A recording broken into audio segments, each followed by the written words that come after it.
तो दोस्तों आज मैं आपको मैथ का 12th क्लास का एक प्रश्नावली 1.1 लेके आ चुका हूँ और इतना ही आप समझ चुके तो पूरी प्रश्नावली ऐसे कर दोगे बोले तो पानी की तरह। ठीक है, तो आइए आप लोग समझते हैं।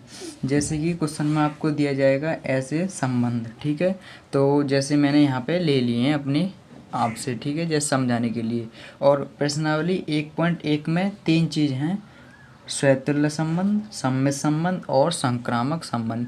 अगर आपने ये तीनों संबंध समझ लिए तो प्रश्नावली हल हुआ एकदम। ठीक है, तो आपको बताता हूँ इनमें होता क्या है। यही होते हैं तीनों, इन्हीं से सवाल बनते हैं। ठीक है, तो मैं आपको एक एक करके बताता हूँ कि हर एक में क्या चीज़ होती है और क्या चीज़ करनी पड़ती है। तो स्वतुल्य संबंध का मतलब ऐसा संबंध है जो खुद का खुद के साथ ही कोई संबंध हो। जैसे कि हमने एग्जाम्पल में ले लिया A, ठीक, और B, और C, बोले तो सेम जैसे कि खुद का संबंध खुद से होना चाहिए। ठीक है, ऐसा संबंध। जैसे मैंने एग्जाम्पल में ले भी लिए यहाँ पे A, 1, 1, ठीक है, 1, 1 है। ठीक, 1, 1 खुद का खुद के साथ ही है ना, 1 और 1 बराबर होते हैं। दूसरे में 2, 2 जैसा खुद है ऐसा ही दूसरा है। ए भी ऐसा, ए यहाँ पे आप लोगों को पता पड़ ही होगा। बी के साथ, सी के साथ खुद का संबंध खुद से, तो वो हमारा होता है स्वतुल्य संबंध। ठीक है, स्वतुल्य संबंध। ठीक, यही होता है खाली स्वतुल्य संबंध खुद का खुद के साथ। और आइए हम सम्मित में समझते हैं। तो सम्मित में होता है, जैसे कि मैं एक ग्राफ बना देता हूँ। जैसे कोई हमारा ए है, ठीक है, वो, और एक है हमारा बी।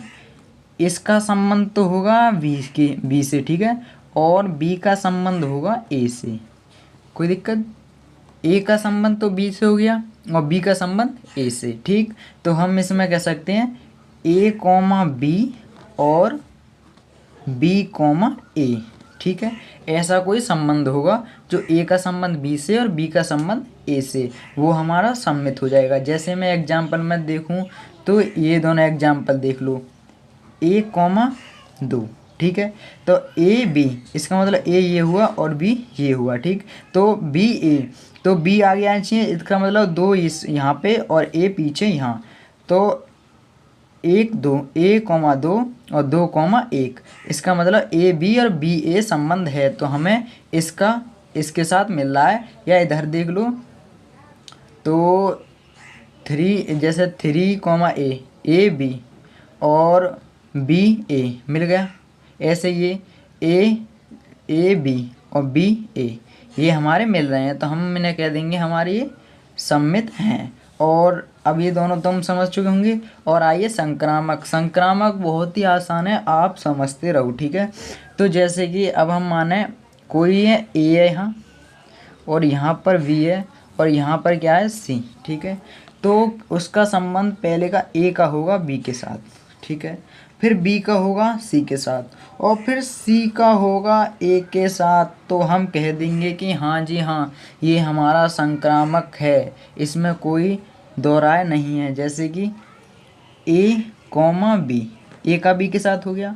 फिर दूसरे स्टेप में B, C, अब के बी का संबंध सी से है। और अगर हमने सिद्ध कर दिया कि फिर इसका इसके साथ, इसका इसके साथ और इसका इसके साथ हमने संबंध सिद्ध कर दिया कि ए सी के साथ है, तो हम कह देंगे हाँ जी हाँ, ये संक्रामक है। जैसे कि मैं एग्जांपल ले लेता हूँ, कौन सा लूँ, ये वाले ले लो। ठीक है, ये वाला ले लो, ये A, 3, 1, ठीक है, 3, 1, और फिर ले लेंगे हम 2, 3, 2, 3। तो ए बी और बी और सी इसके हिसाब से। तो हमारे किसी कोष्टक में ये लेकर के आना चाहिए ए और सी, बोले तो ये वाला और ये वाला। तो 3, कहीं होना चाहिए, तो हमें कहीं मिल रहा है 3, ये लेकर आया, तो हम इसे भी कह देंगे ये हमारा संक्रामक संबंध है। आई होप कि तीनों को आप बहुत ही आसानी से समझ चुके होंगे, इनमें कोई वो नहीं है कठिनाई। और प्रश्नावली 1.1 में ये ही है और पूरी प्रश्नावली पानी की तरह हो जाएगी आपकी अगर ये तीनों संबंध आप लोग समझ चुके हैं। अब इन तीनों संबंधों को जोड़कर एक संबंध अकेला बनता है, तुल्यता संबंध। ठीक, इन तीनों को अगर आपने सिद्ध कर दिया तीनों को, और फिर एक सिंगल बन जाएगा तुल्यता संबंध। और इसे सिद्ध करने के लिए एग्जाम में 5 नंबर का आता है बहुत ही आसानी से।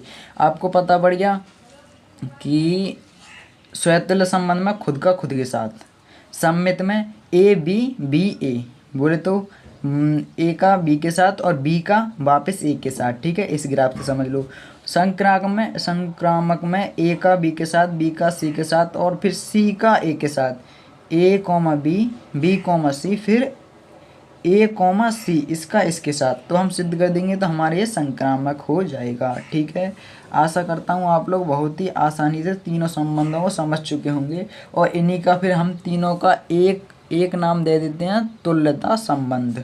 अब आपकी प्रश्नावली 1.1 पूरी तरह से सॉल्व हो चुकी है और अपने क्वेश्चनों की प्रैक्टिस करना, वरना तो मैं अगली वीडियो में करवा ही दूंगा। ठीक है, धन्यवाद।